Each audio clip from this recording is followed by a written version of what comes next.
So before I go into the comparisons of our F-150 and the Ram 2500, I thought I'd quickly run down exactly how much our transmission issues with the Ford ended up costing us. So the first expense was in Utah when it first happened, and we brought it down to the Ford dealership in Heber City, and they replaced the solenoids and did a whole flush and said, "Oh yeah, that was the issue. You're all good to go." And it was $1,807. And I was like, that's expensive, but man, I thought I was gonna need a new tranny or a tranny rebuild, so I was happy at the time. But then we drove up to Bozeman, and that's where it broke again. We brought it into the Bozeman Ford dealership there, and they did a diagnosis for $688 and basically said, nope, everything's fine. We don't know, it could have just been, everything seems fine. Can't find anything. And I was like, wow, that's a pretty expensive diagnosis for not finding anything. But a day later, right, it broke down again, and we brought it back there, and that's when they told us, oh, no, I think you need a new tranny. Or either a new tranny, or it's got to be rebuilt, or there's some parts in it, we have to take it apart, and blah, blah, blah.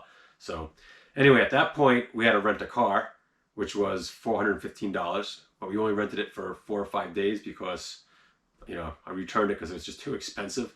So we're trying to save some money. Then $125 for a tow truck to come and move our Airstream 5 spots down in that RV park because we had to move a spot. They said they couldn't keep us there. And we didn't know anyone there, no one could help us, so we had to hire a tow truck. Then we finally found the Ram 2500 rental, but it was down in Idaho Falls, which is about 3 or 4 hours away from Bozeman. So Jess had to rent a car in Bozeman to drive down to Idaho Falls to get a truck. So $199, $200 for that rental, plus $66 in total for Ubers that we took just to get these various car rentals to get back and forth. Then once we got the Ram, that was $2,645. We rented that Ram for over a month. So that actually was not a bad deal. It ended up being something like $70 a day, something like that, which was far cheaper than the little minivan rental we had in Bozeman for a few days. Canceled RV reservations. So obviously this thing just threw everything into the wind. We had to make a lot of adjustments. And, you know, sometimes when you cancel a reservation, you get everything back. Sometimes they charge you $10. In one case, one of the canceled ones, that it was, they had to charge us one full day, like $70. In the end, it was probably about $150. It's my best estimation because we had to just had to change a whole bunch of reservations. And then finally, the actual transmission, once they did finally fix it after having the truck for 6 weeks or whatnot, came to $5,900. However, I complained to them that, hey, I paid $688 for that diagnosis where you told me nothing was wrong. And so they did lop that $700, that $680 off the bill. So the final price for the tranny rebuild was $5,212. And it seems expensive where all I needed was one little clutch piece in there, but it all comes down to labor. And, you know, these guys, especially at the dealerships, they charge, I don't know, $150 or $200, maybe $200 an hour, something like that for labor. So, and for the tranny rebuild, they say it's at least 20 hours of labor. So you're talking about, it's like, you know, over $4,000 or something just in labor. And that's just, you know, nothing I can do about that. So anyway, the total for this whole debacle ends up being $11,309.66. So it was an extremely expensive breakdown for us. You know, when I look back on it, it's still everything we did.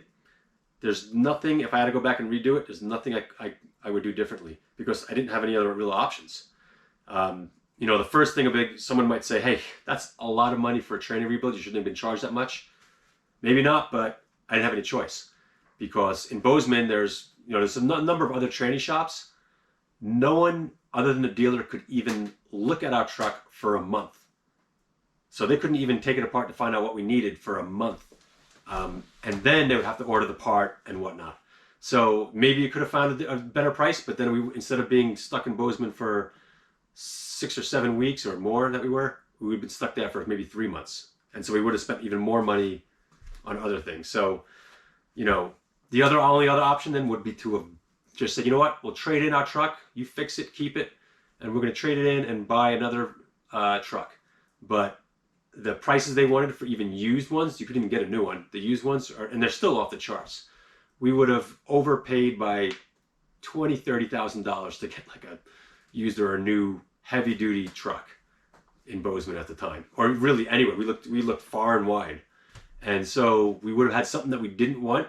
Like, we wouldn't have been the exact truck we want, and we would have paid an arm and a leg, and so that wasn't a great option either. It's just, you know, our backs were up against the wall, and it is what it is. I can hem and haw and jump up and down. I mean, I think the biggest thing that really annoys me is that very first dealer in Utah where they charge us $1,800 to change out the solenoids.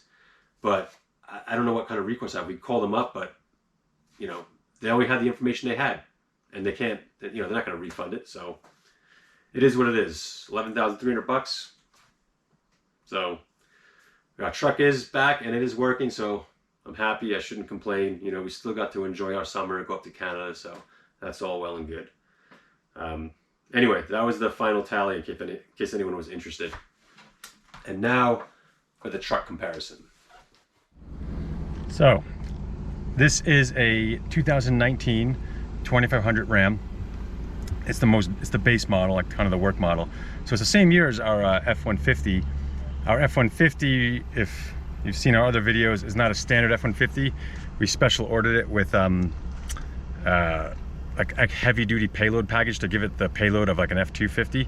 So the payload on our F150 is actually 2,458 pounds. That's the only way we were able to tow an Airstream our size with a F150, is to have that. This truck, just for comparison, if we look at the sticker here, it says 3,150 pounds is their cargo. So it's got substantially more cargo in this one. And, you know, I can tell when I'm hooking up the Airstream, you know, the back lowers a lot less with the Ram. You know, and I had the extra leaf spring in the F-150, but still, this one's a little more heavy duty. So now regarding, you know, features, I'm obviously not gonna compare, since this is a base model, the Ram, I don't wanna compare things like, say, the LCD screen, which here it is right here, super tiny, kind of hard to see the hitch, not that great, but I'm not gonna blame Ram. I mean, that's just because we happen to have the most basic work model. I will talk about some of the features though that are prevalent in the Ram, whether or not you have a base model or an upper model. So as far as features go and little design choices, the things that I like more about the Ram is, let's see, to start with, the shifting. It's got one of the shifting knobs here, you know, for park, reverse, neutral, drive, whereas the F-150 has the handle. I don't like this shifting handle because, number one, it gets in the way of where I always mount my phone. In addition, I just think it's, you know, it's just not, you know, we don't need that anymore. We don't need like a giant, or even the giant stick shift ones where they have the drives and stuff in here where you switch it from drive to park in the middle, because that just takes up space and you don't really need that these days, right? I feel like it's just a remnant of the days when we used to actually have a clutch. I mean, you know, a stick shift. So I like the knob because it's small and out of the way. I like that more. Next thing, this, just like our F-150, this has the bench seat. The bench seat that folds down to a little bit of a console. So this part of it is all pretty much similar to the Ford. The one difference is this one, if you look back here, beneath this flip-up seat, there's 2 ports for air conditioning, which the Ford doesn't have. They have it, I think, if you just get a standard center console, but not if you have this fold-up bench seat. So the kids like having their own little AC blowing back there. So that's definitely a plus for them. Okay. Now, for the design features in this Ram that I don't like in compared to the F-150. Number one, the cab, I mean, they're about the same size, but this cab just doesn't feel as roomy as the F-150. And I attribute that to a few different things. One, the windows. The Ford has that, you know, has those windows where they comes down like this. Actually, you can see that guy has one right there. See how the window kind of comes down right there? That actually, you know, I thought it was a bit gimmicky when I got the Ford, but I kind of like it. It feels a little more open air, a little less claustrophobic and closed in with that. So I like that. The other thing I don't like though is this hump in the back here. You can see when I get down low here, it's got a hump in the middle here, right?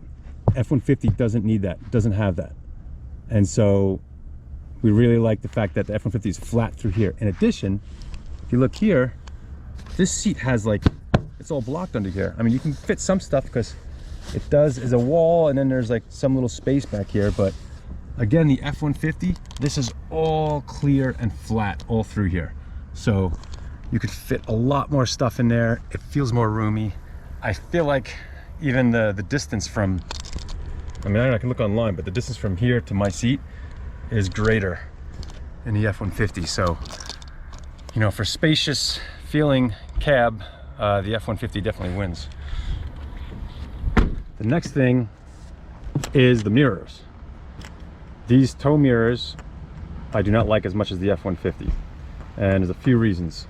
So this is when you're towing, you fold it up. When you're not towing, you fold it down, right? Seems simple enough. The issue is, you see this mirror face right now? I mean, look at it right now. Look what I'm looking at. I'm looking at almost myself, or the door. And the problem is when you flip this thing up, it changes the orientation of the mirror. So now, every time I flip it up or down, I have to go and adjust the mirror so that I can see properly. Otherwise, I'm looking down at the ground when I flip it up. And that's because instead of just sliding it out and keeping the same angle, you're flipping it up and now you're pointing somewhere else. In addition, I don't like having, when it's down like this, I don't like having the close, you know, blind spot mirror on the outside. It just seems odd to me that you use this one to see everything out there, and then you use the mirror further out to see everything closer. Like, it seems backwards. I want that thing always, you know, the blind spot mirror I always want close, and the other mirror out there. But, you know, so the F-150, you slide it in and out and the orientation stays the same. So I definitely like the mirrors on the F-150 better. So another thing I don't like about the design of the Ram is the front hood. So I'm trying to put the camera right where my eyes are. And yeah, I mean, it probably doesn't seem like much when I'm looking at the camera in this angle, but the hood comes like here, and then it comes up and comes down. And that bit, the F-150, it's a little bit lower, and in the middle actually comes down instead of going up. So you just have a much better view of what's right in front of your truck there with the F-150. With this Ram, you know, it's just the hood blocks a little bit more of your view of the road there. It definitely seems more pronounced in real life than what it looks like on the screen as I film it. But, you know, the primary reason why we got that F-150 Unicorn is because the heavier duty trucks all are a bit higher off the ground. And I will say, that's still a complaint for me with this thing. When I lower this, and granted, this is even pushed down a little bit because I got the trailer hitched up right now, so it's a little bit lower than normal, but this Ram one's pretty high. High enough where I wouldn't be able to grill on the back of it. You know, I always throw my little griddle right on the tailgate in the Ford and cook there often. This one's just too high. Interestingly enough, my friend that we were just in Canada with, he had an F250 4x4, and his was lower. His was lower than the Ram, so you know, it's a little bit higher than our F-150, but lower than this Ram, which is really high. So I do like it, and this thing also seems like the turning radius isn't as good as our F-150. That was another reason why we didn't originally go to the heavier duty pickup when we got the Ford, is because it's also our daily driver, our only other car, and we want to be able to get in and out of parking lots and supermarkets and everything more easily. And it is like, even, it's still hard because it's still a big truck, and it's not like this Ram is, you know, that much bigger, but every little bit makes a difference. And I gotta say, like, parking this thing, like in Banff and some of the tight spots up there and the grocery stores, wasn't too fun. So obviously the $1 million question is really, well, how does it tow compared to the F-150? You know, all the other stuff is kind of just minutia. And I will say, I mean, I like the way the F-150 drives a little better. This one probably tows a little bit better just because it's a little more solid, a little more heavy duty. Like, for example, the braking is a little bit stronger, and going uphill, this probably has a little more power. I mean, that 3.5 liter EcoBoost on the Ford does have 470 pound-feet of torque, so it's no slouch as far as a gas engine goes for pulling power. And that one, though, degrades a little bit more at elevation with the turbo. The turbos, I think, don't do as well when you're at a higher elevation. So going over a mountain pass, this one would probably, I think, does a little bit better pulling, and it does a little bit better braking. And none of that's surprising because I'm comparing it to an F-150, and even though we have the heavy duty payload package, it's still not as beefy overall as, like, the brakes aren't as beefy as the F-250. So, I mean, that's understandable. I expected that. So you might be asking then, do I regret getting the F-150 versus the F-250? Not really. I mean, hindsight is 20/20 in that, like, if you're telling me that if I bought any other truck, maybe I wouldn't have had a transmission issue, or, you know, I mean, obviously I regret having a transmission issue.